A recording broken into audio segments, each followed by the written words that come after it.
So today I'm here to talk to you about how to build a communication plan that's going to work for your office. My name is Cheryl Pederzoli. I'm on the marketing team here at ProSites, and I've been working with physicians and dentists and doctors for years now. And this is one of those topics that's such a big part of your practice that I want to make sure you guys know how to do it and how to do it the best way you possibly can. So today, what we're going to go over is why do you need a plan? How do you build a plan? Some tips to make it more effective. And then we'll talk a little bit about automation and how that's going to make things a little bit more efficient for you.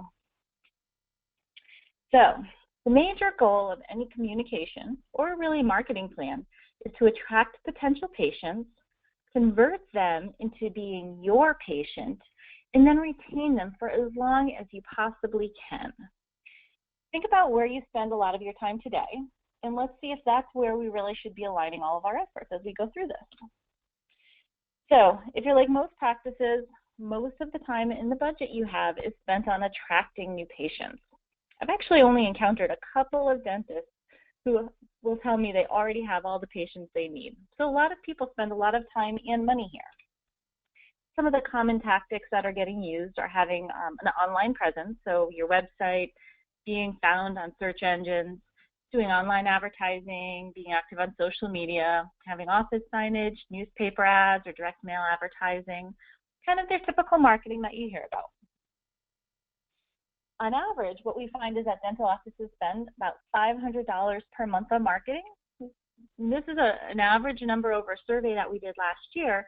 So you can see there's a lot of money and effort behind your marketing and trying to attract patients. The next goal that most people have is how to convert them. So if you spend hundreds of dollars to be found, to have somebody look for you on those advertisements that you're doing, you want to make sure once they get there, you turn them and you actually get them engaged and have them become that patient.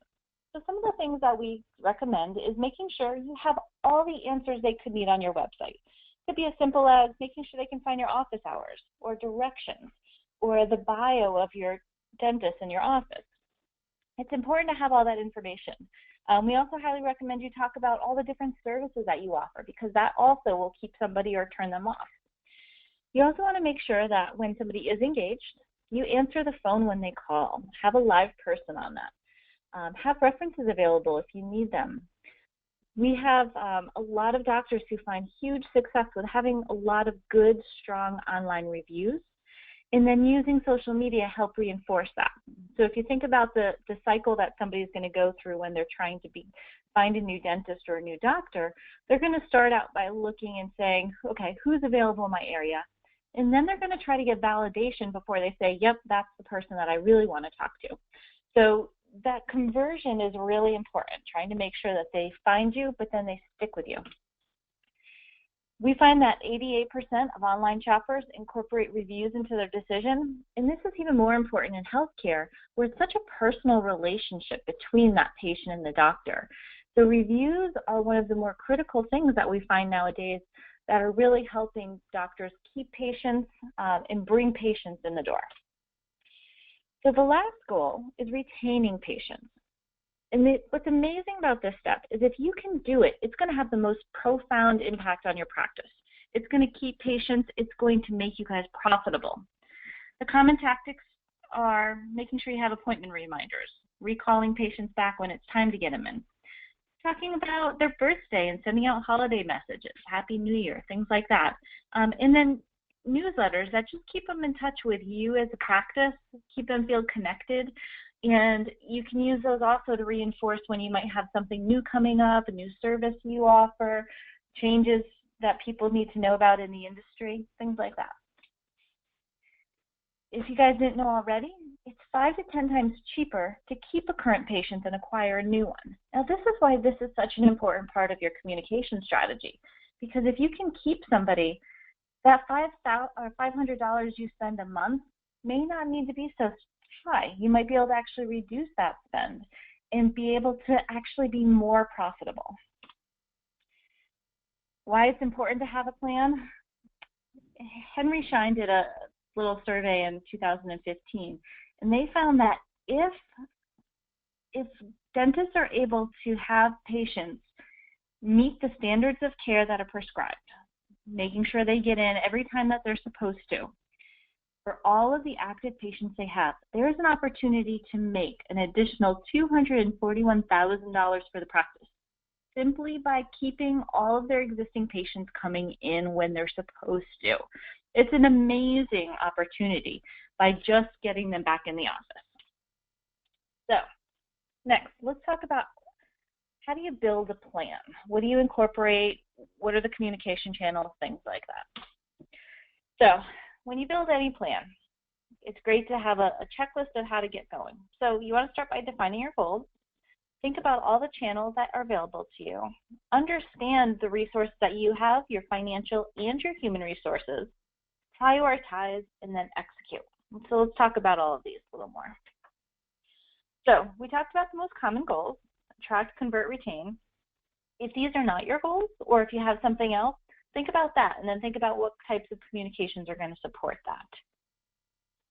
Different channels. I'm going to walk through all of them so you understand what all of the options are, and then kind of how it all ties together in a comprehensive plan. So starting with phone calls, voicemails, these are best used for those two-way communications, those conversations that you just need to have two different people talking at the same time. Especially anything involving HIPAA information. You can't really use very many channels for that. Live phone calls is the one to go. These are great for appointment reminders, telling people they need to come back in because we haven't seen you in a while, things like that. It's a great personal communication. Some of the drawbacks, though, is it can be very labor-intensive and time-intensive. And one of the challenges if you're doing them live is that you typically make those calls during that patient's working hours. So they can't always talk to you. They can't take your call and say, oh, yes, I understand. Let me schedule that now. Or, yep, I'll be there tomorrow. So there is some drawbacks to just relying on phone calls and voicemail. One of the tips, though, that we like to share is that if you can automate your reminders, you can actually schedule them after hours. So it's more likely that the person will answer and respond to it if you're able to call them in the evening when they're actually available to take those calls.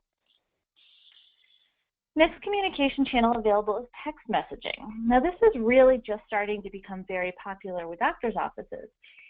You can send out confirmations that say, thank you for scheduling your appointment, this is when it's going to be. You can send reminders the day before, the same day, saying, hey, can't wait to see you at 3 o'clock today, making sure that people have this top in mind. Text messages, they're short, they're unobtrusive, people are used to looking at them and getting back to you. You can actually schedule them too so that you can reply back to confirm the appointment if it's something that's a week in advance. And then there are some systems that allow for you to have two-way communication. So if the person does need a text back, it'll kind of ping the office and say, hey, this person wants to communicate back and forth with us. The drawbacks, it could get costly depending on what system you're looking at. Not everybody has a phone number that's going to be able to take these types of communications. They may give you a landline instead of giving you a mobile number. So you may have some fails there. One of the things that we do recommend as a tip is if you are going to be using these automated communications, make sure that you only have people confirm appointments. If they need to reschedule, you really want them to call the office, not just hit reply on a text message. The next communication channel I just wanted to touch upon is email. Email is a great way to get messages out, get marketing out, share with people what it is that your office does, or even just give them a quick little, hey, you've got an appointment next week, just a reminder. It's really more a channel you have to be careful with because you can't send HIPAA information via email unless you have an encrypted email, so you need to just be careful on that side. But the great thing is you can put links into things, you can link them to your website, you can link them out to a review site and say, hey, go review us after your appointment. There's a lot of different things that you can do with it. One of the recommendations that we make is after somebody visits your office, send them out an email that says, hey, thanks, it was great to see you. If you had a great service, we'd love for you to review us online. Here's the link to whichever site that you prefer they put the reviews on. The next channel I want to talk about is direct mail. You don't see as many people using direct mail anymore, so it actually does stand out a lot more than it used to. It's great for patient retention, sending out reminders or recalls. If you have any big announcements, new location, insurance changes, cards, it catches people's attention. If they've got a piece of mail, they can take it. They can stick it on the refrigerator. They can put it on their desk. They can actually have it visible to remind them to come in.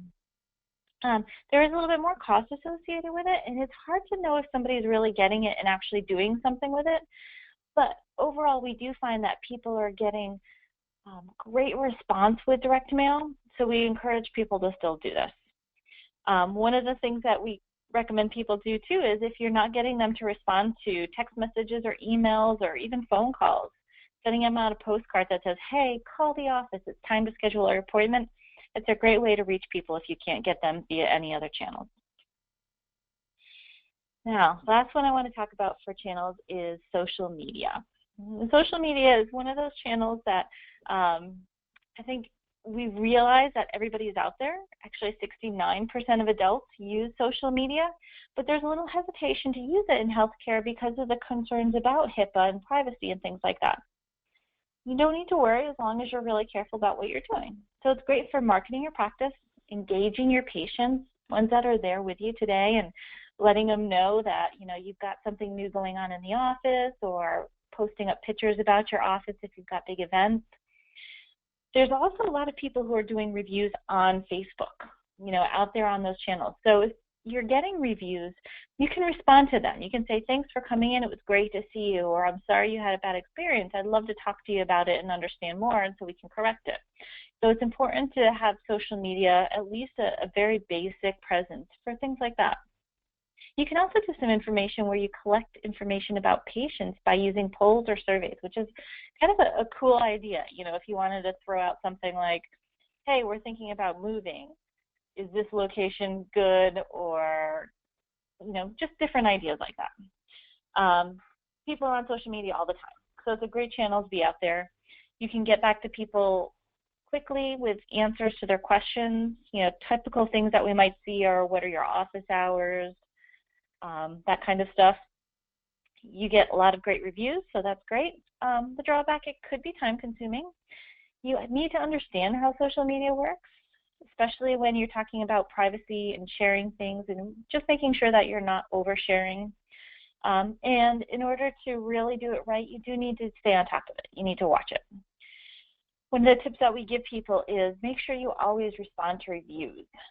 And that's really going to be about making sure that people understand that they're being heard, and that if something is wrong, you care, you want to address it. So that's one of those tips, is make sure you always respond to reviews, whether it's positive or negative, whether it's thank you or I'd love to talk to you more and learn what's going on. So when you're building the plan, though, the good, the bad, and the ugly, no one channel works for everybody. You guys probably already know that. If you think to your personal life, if you're going to talk to, like my case, if I talk to my dad, I call him on the phone. If I'm talking to my daughter, I text her. If I talk to a coworker, I send email. There's no one channel that works for everybody, and that's the same when you're communicating with your patients. So trying to be able to be flexible and being able to use multiple channels to communicate with people is going to make your plan more successful. So here's kind of a typical layout. This is just a basic of how to think about your communication plan. So if we start on the left-hand side, this is when you think about how are you going to attract new patients. So say a patient searches dentist in whatever town you're in. So you want to make sure that you show up on the search results. In order to do that, so I'm looking at kind of that dark blue box, you want to make sure you think through the tactics that are going to contribute. So you want to have a strong website that's going to show up. It's going to have information about your location, so when somebody searches certain keywords, it pops up properly. You also may want to think about having some search engine optimization, which is really going to help you show up very specific keywords. Make sure you claim directory listings, so if somebody searches, you show up on Google Maps where you're supposed to be with all the information about your practice. So you think through at each step, what is it that you need to support your plan? So patient visits your website. You want to have all the information they might need on there. How do you schedule an appointment? What services do you offer? What hours do you have available? The patient may look you up on Facebook to see if there's any reviews, or maybe any one of the other review sites. So you want to make sure your plan has you covered as far as having a presence on that social media channel, and it has the information that you need. If patient likes what they see, they're going to give you a call. So moving on to the next step, you want to make sure that that receptionist answers with a really warm greeting, has availability. Good verbal communication skills is super important. So you want to make sure they get the training that they need in order to communicate that enthusiasm, that warmth, and is able to really take that person and convert them, make them a patient, get them on the schedule. She's going to take the contact information, including mobile phone and the email, so that you can send out the appointment reminders before that appointment. You can use email. You can do a robotic call. You can send out text messages. There's lots of different options. Those are all part of your communication plan. What does that text message say? What is that robotic call going to say? Those are the things that are part of your communication plan you need to think through. Then your patient visits the office. Is there something special that you want to do when they come in to greet them as a new patient? Do you want to give them a special welcome to the practice letter or a packet of information about you? And then after they visit, you want to send out a message saying, thank you for coming. It was great to see you. You know, in this case, I put down an email, but maybe if they're a brand new patient, you want to say, actually send a physical thank you letter to them. So there's lots of different things. And if you think through every step and what type of communication you need, that will help you build that plan that's going to be the most effective. Same thing when we're talking about retaining a patient. This is just kind of a sample outline of ways you can do this and try to retain your patient. So you know that they're in the practice management system. They get those automated communications. You may want to send them an email one day after your appointment thanking them and requesting review. And then maybe a month later, they get an e-newsletter that just shares tips and office updates. Every once in a while, they get another newsletter, and that's going to just make sure that you keep them connected to you. They feel loyal to you. They are building a relationship with you. Afterwards, when it's time to get another appointment scheduled, if they don't already have one, they should get a text or an email or postcard encouraging them to give you a call. If they haven't responded, then we go to another avenue. What's the next thing? Maybe it's a phone call, a person phone call as opposed to a robotic call. And then they go through those reminder steps again with, here's your text, your appointment's in a week, here's the next one, your appointment's tomorrow, all of those different things. So again, you look through all the steps that's going to happen, and you think about what those communications are that you're going to want. So pulling it all together. Once you've figured out what your goals are and which channels you want to use, you have to talk about what your resources are available to you. You have to prioritize them, and then you have to figure out how to execute on them. So when you think about the financial and the human resources, you want to think about what's your marketing budget, what's your communications budget. It might be two different separate ones. Think about how much time do you have in staff hours. Does your staff have time to be managing a Facebook account? Well, maybe they don't, but maybe you have a little bit of money you can spend for somebody else to manage that Facebook account for you. Or the same thing with phone calls, your reminders and your recall messages. If you have a staff member who's doing that now, you could potentially free up hours and hours a week by moving to an automated solution and then reallocate that staff member to help with your new patient marketing instead. So you want to balance it. This is just kind of a sample outline of a way you could start it, but you really need to go back and think about what's right for your practice and then kind of work from there. So next, a couple tips that I'd love to share with you about communications. One of the most important things is to have a practice personality. What is that image that you want to present to somebody? The best way I found to do this over the years is to actually picture who that person is. I have a person in my head that works at our company right now, and she, to me, is the epitome of what our personality is. She's got this great attitude. She's always smiling. She's always open. She wants to share with people. That's who my personality is in my head when I think about who we are.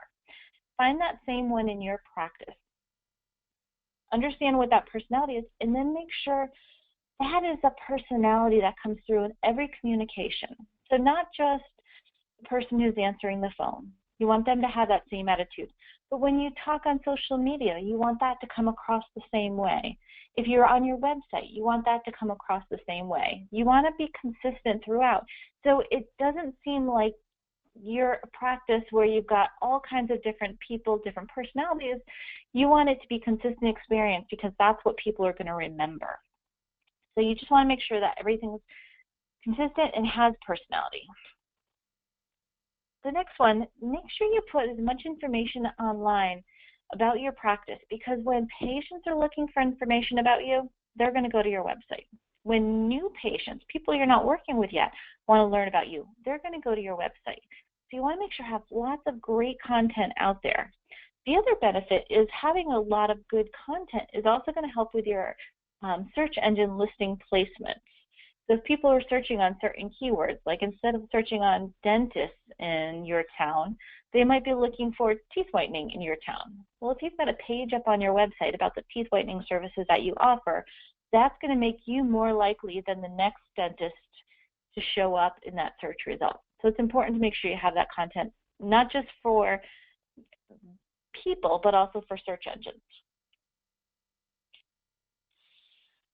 Another tip is making sure that you're aiming to have a two-way communication. A lot of times people blast out information, but they don't listen and respond back. So if you're sending out a confirmation to people, make sure not only do you say, hey, your appointment is tomorrow, give them that feedback loop so they can say, yes, I know I will be there. If you're going to be doing something on social media, don't just post things on your page. Make sure you're reading what people are posting back, whether they're making comments about you, whether they're tagging you in different things. You want to make sure it's a two-way dialogue. And then always tell people what you want to do next. So if you're sending out a newsletter, the newsletter shouldn't just say, hey, this is great information about us.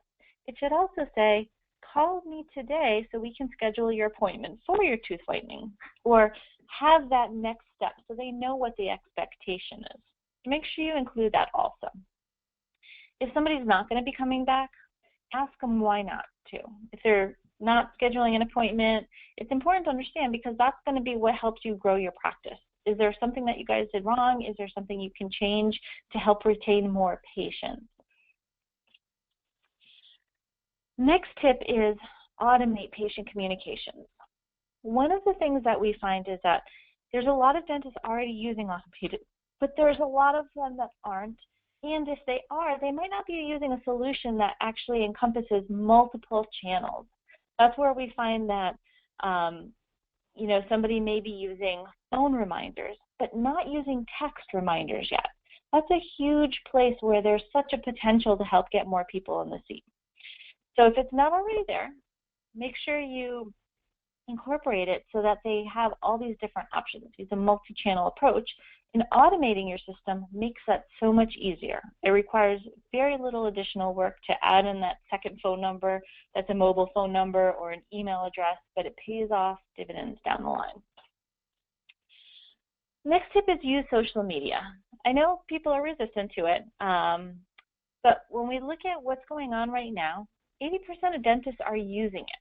So we want to make sure that you guys understand that this is an important part of your overall strategies, incorporating some level of social media. There's a lot of people out there using it, and it's important. The next tip, you have to be careful with HIPAA-sensitive information. You guys all know that. You probably have gone through your HIPAA training within the last couple of months. It's important to remember, though, that while we talk about all of these different channels, you really should only be talking directly to the person about HIPAA-sensitive information. Those things that you're told you can't leave on a voicemail call, it's the same thing. You can't do it in email. You can't do it on social media or other non-secure channels. So just be careful what information you're leaving, and understand that not all patients want you communicating in all different channels, and know your different patients. So the last couple of things I just want to cover is kind of the benefits of automation. We've talked about so many different ways to communicate with people, so many different channels to use. Well, automating things makes it easier because it incorporates a lot of those channels, and it makes it so you don't physically have to call somebody on the phone and say, oh, nope, I can't get through this way. Now let me get out and type a letter and send the letter off to them, or now let me do this. Automating is actually going to make it so the system determines what's the channel to go next, how do I get out there and reach them and do things. So it's a system that interacts with your practice management, reaches out to automatically let them know about this, and it has all those different things in there, your email address, your text numbers, your phone call numbers, your address if we're sending physical mail, and it's going to be using those. The benefits of automation, what we find is the no-show rate decreases almost 23% after a dentist sets up an automated reminder system. It's a huge, huge increase. It reduces your staff time. You're more consistent in your message, and your staff doesn't have to call. If the staff's not in, if they're sick one day, if they have vacation days and those calls don't get through, you have an increased chance of no-shows that day because the reminder calls didn't go. But with an automated system, it's still happening. It doesn't matter. We actually find with Practice Mojo, on average, they send out about 1,500 communications a month per customer, and it saves about a week's worth of work. It's a huge amount of work that then you can have that staff member doing other things like marketing your practice to bring in new patients. The other thing is it just right amount? We've gone through a lot of different years of work on this and know when the right time to do these reminders are. And because we're going through all the different channels that are available, we reach 100% of the patients via whatever channel is the most appropriate for them. So that's kind of the benefits of automating as opposed to just trying to do all of these different things on your own. So before we jump into the question and answers, I just want to launch one quick poll here, which is just, do you want to learn more about the different services that we have here? Automating your recalls and reminders, having a stronger dental practice website, or online marketing services. This is just so we know who should get a call afterwards. We'd just like to ask them up front. So to remind you guys now, if you do have any questions, we've got a question and answer available. You can actually type in your question. You probably see a question mark button on your GoToWebinar toolbar. So just click on that. You can type in the question and send it in. And I will just sit a minute here to see if we've got anybody who has a question for us. We're running a little short on time. I was trying to keep this to 30 minutes, so I won't stick around too long. Okay. Looks like nobody popping in yet, so I'm going to conclude the webinar and say thank you everybody for joining us today. I'm with ProSites and Practice Mojo. We offer online marketing services, automated recalls and reminders, lots of different things to help you really take your practice to the next level. If you want more information, you can go visit our website. You can give us a call, or you will actually get a reminder email tomorrow, not a reminder email, a thank you email tomorrow. That's going to have links to all of the slides, so you can actually download all the slides so you have those yourself, and it's also going to have the video link so you can watch that again. And I think that actually answers the question that somebody asked, which is how do we print a few pages? You'll get that link tomorrow so that you can download all of that. So I want to thank you for joining us, and I really appreciate it. Again, if you have any questions, please feel free to reach out. Thank you.